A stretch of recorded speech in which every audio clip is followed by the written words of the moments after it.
Paano po makawala sa agent? Ayaw po kasi pumayag mag-quit. Ay, patay tayo dyan mga ka-user. So marami pong nagsasuffer na mga host members ngayon dahil sa kanilang agent na mga malulupet, no? So yung usapin na yan guys, alam nyo kasi, kapag pumasok tayo ng isang agency, pinag-may-ari na tayo ng ating mga agent. Maghahawak na tayo sa liig, no? So kung gusto man nating umalis, pero ayaw nilang pumayag, ayaw nila tayong paalisin, wala tayong magagawa. Maski si Popo mismo walang magagawa. Na sana guys, yan sana ang mabigyang pansin ni Popo, no? Para sa mga host members na nagsasuffer. Marami pong nagsasuffer sa mga ganyang usapin. Maski nga ako guys, alam nyo, nung pinasukan kong agency, siguro malaking kawalan ako sa kanya bilang members niya. Pero malakas siya kumita dahil marami siyang sub-agent. Ang ano nga lang doon guys, hindi talaga siya nagpapaayuda. Yes, nagagambol siya. Pero yung nag-aayuda individual, wala po. Kaya ngayon, yung kanyang mga members, yung aking mga invite doon, ang dami kong invite doon. Hindi na lang sila nag-active dahil hindi na sila naging komportable sa kanilang agency.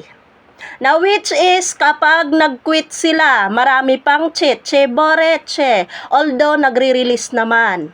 Pero 2 months after. Ganon. Malupit pa rin. Bakit?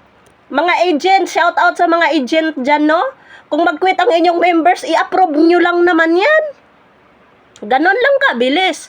Pero kung ayaw ninyo talaga bitawan ng inyong mga members, ay kawawa naman. Yung mga sakalam kong members, guys, ay nag-sub-agent lang din sa akin. Yes po, nag-sub-agent lang din sila sa akin. Tinuturuan ko sila, ganun, ganyan.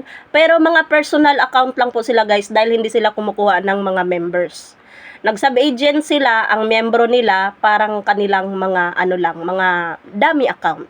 Pwede naman kasi, pag gusto nating gawing agent ang ating account, yung mga dummy account natin ng ating gawing members, pwede yon, no? Sub-agent lang naman. Unlike kung mag-direkta talaga kayong mag-agent kay Popo, katulad ko, ako guys, agent talaga ako ni Popo. Direkta po akong nag-apply kay Popo bilang agent. After kong umalis doon sa dati kong agency, parang gusto kong pangalanan. Sa dati kong inalisan na agency, katagal din akong nirelease. Dumaan pa ako sa isang tao na nakiusap na para ako i-release. Yun pala, malaking kawalan ako sa kanya, malamang.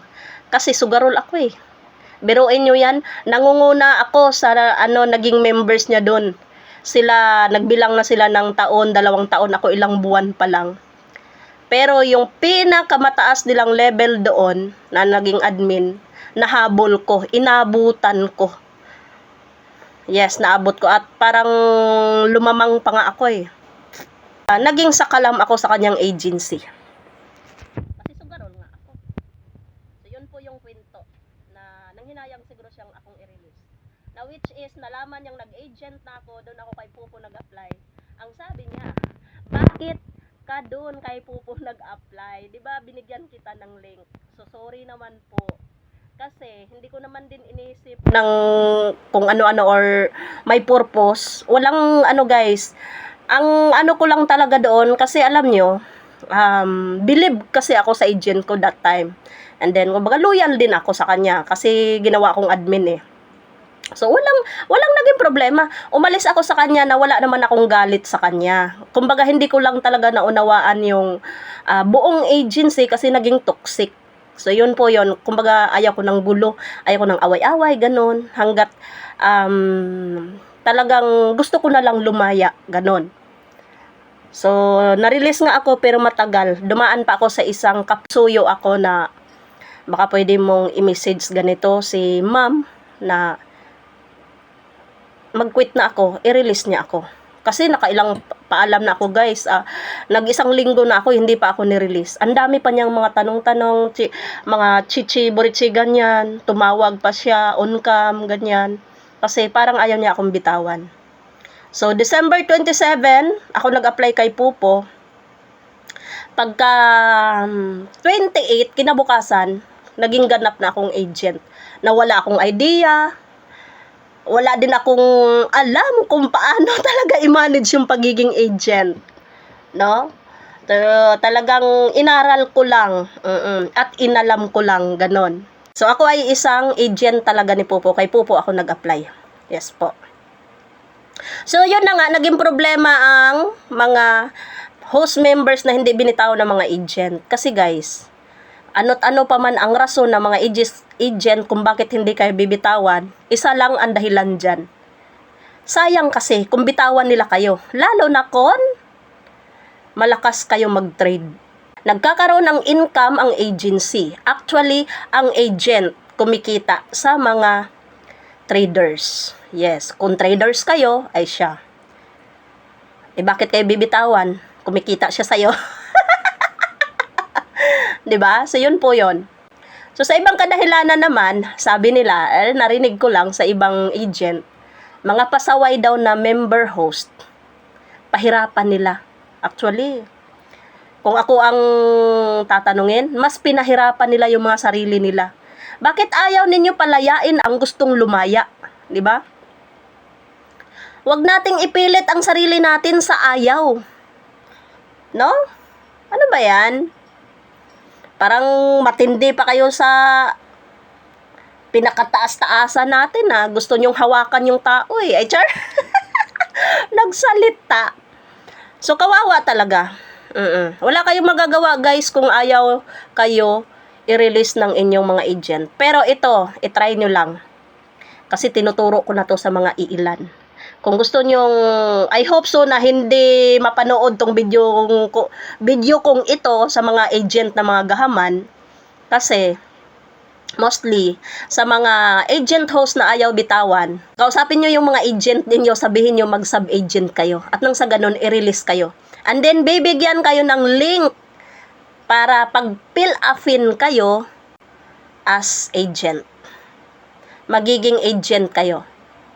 And then after, kung i-release na kayo, kung ako naman, alam nyo na nga na ganyan ang ugali ng agent ninyo, gustuhin nyo pa bang mag-sub-agent sa kanya? 'Di ba? So, try nyo lang magpaalam ng ganon. Ma'am, agent, mag-sub-agent po ako sa iyo. Kasi, guys, kung gusto nyong mag-sub-agent, kailangan wala kayong agency na pinapasukan. Yes. Kumbaga, independent kayo. Hindi pwedeng mag-sub-agent kung may agency kayo. Independent dapat. No? So, ang dami talagang nagsasuffer sa maganyang usapin. Yung invite ko, kailan lang tinulungan ko talaga siya.